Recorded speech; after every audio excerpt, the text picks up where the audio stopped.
tema yang kami angkat tentang pentingnya screening kanker serviks. Apa itu kanker serviks? Kanker serviks adalah jenis kanker yang menyasar sel-sel leher rahim atau serviks. Penyebabnya bermula ketika sel-sel di leher rahim berkembang secara tidak normal.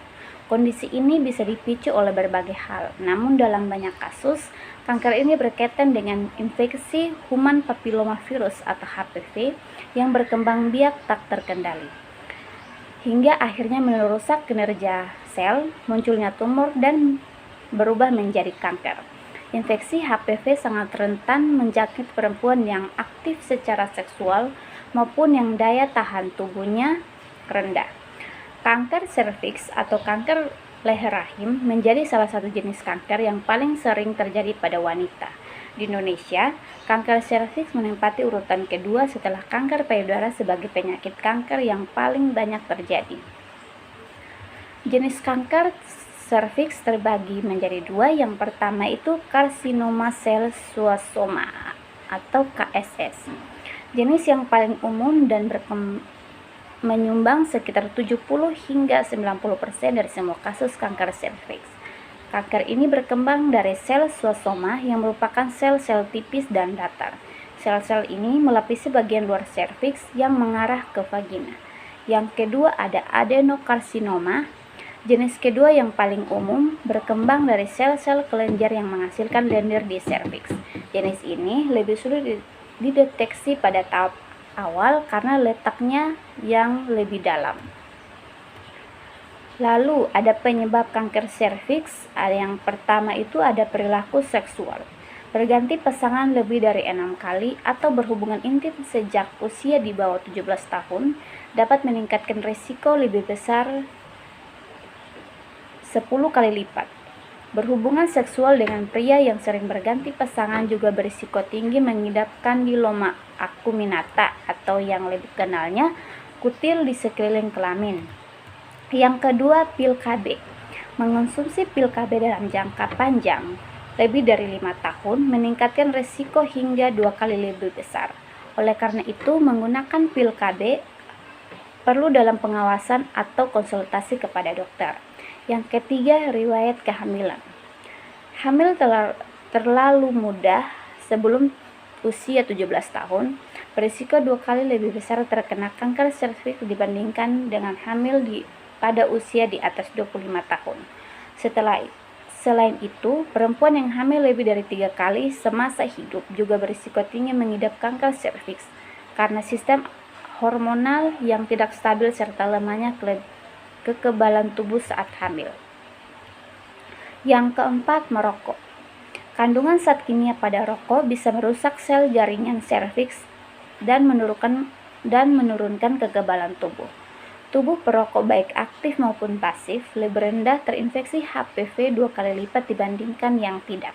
Yang kelima, gaya hidup yang tidak sehat. Terlalu stres, malas olahraga, dan pola makan tidak sehat mengakibatkan daya tahan tubuh menjadi lemah sehingga tidak maksimal menghadapi infeksi HPV. Oleh karena itu, pola hidup sehat menjadi salah satu cara mudah terhindar dari berbagai faktor risiko penyebab kanker serviks. Yang keenam, faktor genetika. Terlalu sering stres dan memiliki keluarga sedarat pengidap kanker serviks meningkatkan risiko hingga 2-3 kali lipat.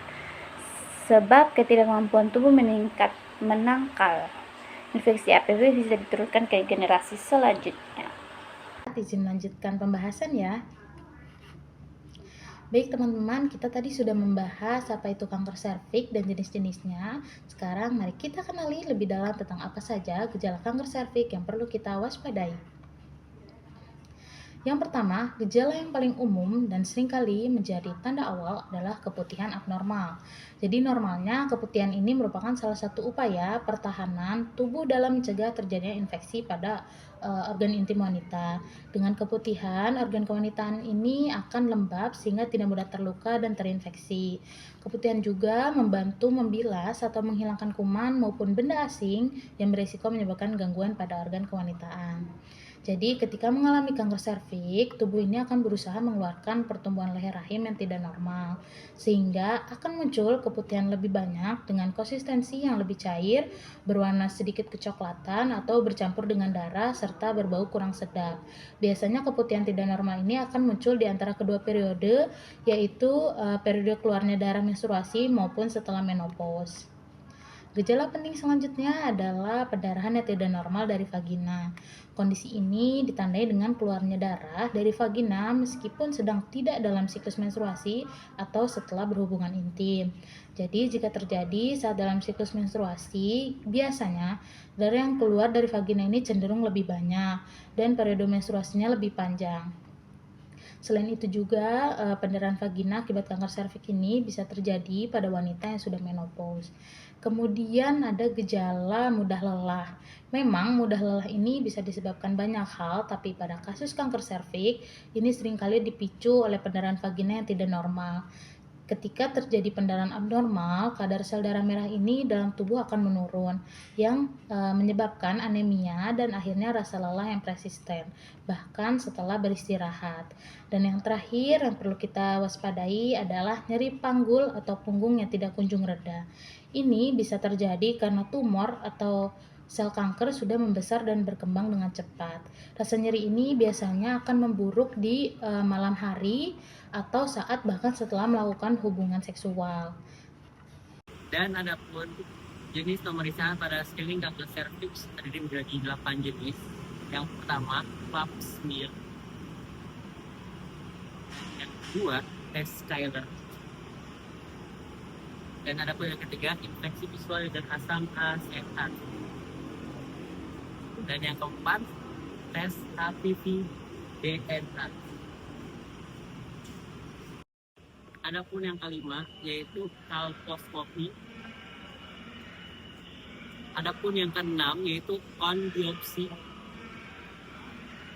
Adapun yang ketujuh ureter endocervix. Adapun yang kedelapan, yang terakhir yaitu Pons biopsi.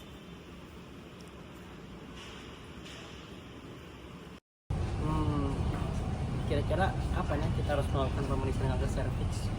Apa yang tahu? Apabila umur kita 21 sampai 29 tahun, United States Preventive Service Task Force atau USPSTF merekomendasikan kita untuk pemeriksaan tahap awal, yaitu ketika 3 tahun setelah menikah. Hal ini sangat penting untuk menghindari terjadinya kanker serviks sejak dini. Sebelum melakukan tes, alangkah baiknya bagi kita untuk konsultasi terhadap dokter terdekat. Dan apabila wanita yang sudah berumur 30 sampai 65 tahun dapat menjalankan screening kanker serviks dengan salah satu metode seperti adapun yang pertama, melakukan tes HPV dan PAP setiap 5 tahun. Yang kedua, yaitu tes HPV atau PAP selama 3 tahun. Yang ketiga, tes PAP setiap 1 tahun. Adapun langkah screening yang pertama yaitu menemukan perubahan sel abnormal sebelum berkembangnya menjadi kanker. Yang kedua, mengobati perubahan sel untuk mencegah kanker serviks. Adapun yang ketiga, menurunkan risiko kematian akibat kanker serviks melalui deteksi dan pengobatan yang tepat waktu. Adapun yang keempat, mendorong wanita untuk lebih memperhatikan kesehatan reproduksi. Adapun yang kelima, memberikan kesehatan untuk berdiskusi tentang kesehatan reproduksi dengan dokter. Adapun yang keenam, data screening membantu dalam penelitian dan pengembangan kebijakan kesehatan. Adapun yang terakhir yang ketujuh, yaitu menjaga kualitas hidup yang lebih baik dengan deteksi awal. Adapun prosedur screening kanker serviks biasanya dilakukan di klinik ataupun rumah sakit oleh dokter dan tenaga medis yang sudah terlatih. Prosedur ini biasanya melibatkan yang pertama, pasien diminta untuk berbaring di meja ataupun di kasur untuk diperiksa dengan posisi yang nyaman. Kedua, dokter akan menggunakan spekulum untuk membuka dinding vagina dan mengambil sampel sel dari serviks menggunakan alat khusus. Yang ketiga, yang terakhir, proses ini biasanya berlangsung cepat dan tidak memerlukan waktu pemulihan. Di sini saya akan menjelaskan seputar tentang mitos dan fakta mengenai kanker serviks dan screeningnya. Banyak di kalangan masyarakat yang mengatakan bahwa hanya wanita yang berusia lanjut yang perlu khawatir tentang kanker serviks. Itu hanyalah sebuah mitos. Padahal faktanya, kanker serviks ini dapat terjadi pada wanita dari segala usia. Meskipun lebih umum terjadi pada wanita berusia 30-50 tahun. Screening ini harus tetap dimulai pada usia 21 tahun. Ada juga yang mengatakan bahwa jika saya tidak memiliki gejala, maka saya tidak perlu melakukan screening. Padahal faktanya, banyak wanita dengan kanker serviks yang mengalami gejala pada tahap awal. Screening rutin ini sangat penting untuk mendeteksi perubahan sel sebelum menjadi sebuah kanker serviks. Ada juga yang mengatakan bahwa kanker serviks ini tidak dapat dicegah.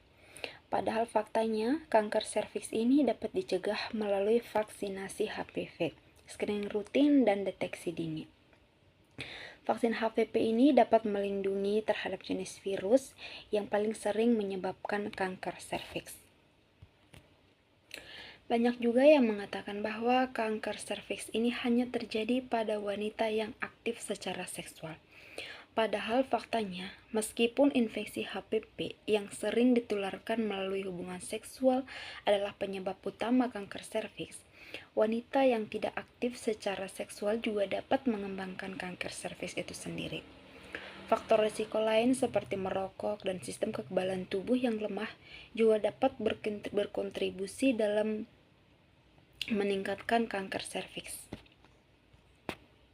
Mitos lain yang sering kita dengar yaitu screening kanker serviks ini sangat menyakitkan. Padahal faktanya, prosedur screening seperti tes PAP biasanya tidak menyakitkan ya. Beberapa wanita mungkin merasa tidak nyaman, tetapi rasa sakitnya yang signifikan itu jarang terjadi. Ada juga yang bilang screening kanker serviks itu hanya perlu dilakukan sekali seumur hidup. Padahal faktanya, seperti yang kita ketahui, screening ini harus dilakukan secara rutin sesuai dengan pedoman kesehatan. Wanita pada berusia 21-29 tahun ini disarankan untuk melakukan tes PAP setiap 3 tahun sekali. Sementara pada wanita berusia 30-65 tahun dapat melakukan tes PAP setiap 3 tahun atau tes HPV setiap 5 tahun sekali. Banyak juga mitos yang mengatakan bahwa jika hasil screening saya normal, saya tidak perlu melakukan screening lagi selama bertahun-tahun. Padahal faktanya, meskipun hasil screening kita normal adalah kabar baik, penting untuk tetap melakukan screening secara rutin sesuai dengan rekomendasi dokter. Ada juga yang bilang kalau screening kanker serviks ini hanya untuk wanita yang berisiko tinggi. Sementara fakta yang kita ketahui yaitu semua wanita yang memenuhi kriteria usia harus melakukan screening. Terlepas dari riwayat kesehatan atau faktor risiko, screening adalah langkah awal penting untuk semua wanita dalam menjaga kesehatan reproduksi masing-masing. Dalam mencegah kanker serviks, kita perlu memiliki kesadaran dan edukasi untuk menambah pengetahuan kita tentang pentingnya screening kanker serviks ini pada usia sejak dini. Karena kesadaran tentang kanker serviks ini dapat menyelamatkan nyawa kita. Mendeteksi dini ini dapat meningkatkan peluang kesembuhan sejak awal. Mengedukasi masyarakat tentang faktor risiko, gejala, dan pentingnya screening ini sangat penting. Melakukan kampanye kesadaran diadakan untuk mendidik masyarakat tentang kanker serviks dan pentingnya screening kanker serviks. Dukungan dari komunitas dan organisasi lokal juga dapat memperkuat upaya kesadaran dan edukasi. Banyak sumber yang kita peroleh untuk memperoleh pengetahuan seperti sumber daya online, seperti artikel, video, dan webinar yang dapat membantu meningkatkan pengetahuan kita tentang pentingnya screening kanker serviks. Mari tingkatkan kesadaran dan edukasi. Tentang kanker serviks, Mari kita ajak teman dan keluarga kita untuk menjalani screening rutin. Terima kasih teman-teman sudah menyimak video ini. Ingatlah, screening kanker serviks bukan hanya tentang mendeteksi masalah, tapi juga langkah penting untuk melindungi kesehatan dan masa depan Anda. Jangan ragu untuk melakukan pemeriksaan rutin dan ajak orang-orang terdekat untuk melakukan hal yang sama. Karena mencegah lebih baik daripada mengobati. Jaga diri, sayangi diri, dan bersama kita bisa melawan kanker serviks sejak dini.